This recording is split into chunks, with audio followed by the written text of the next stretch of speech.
Hello friends, రొయ్యల curry చేసుకుందాం.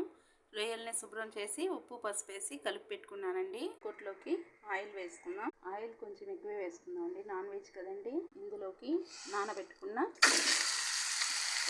రొయ్యలు వేసుకున్నామండి. ఇందులో నీరంతా ఇంకిపోయేంత వరకు వేయించుకుందాం.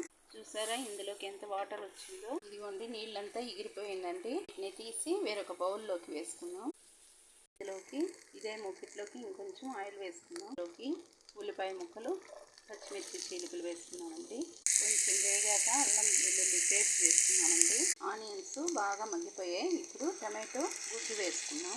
ఇందులోకి పసుపు, ఉప్పు రొయ్యల్లో వేసామండి, చూసుకొని వేసుకోవాలి. కారం, మిరియాల పొడి, కొంచెం జీలకర్ర పొడి, కొంచెం మిరియాల పొడి కూడా వేసుకున్నామండి.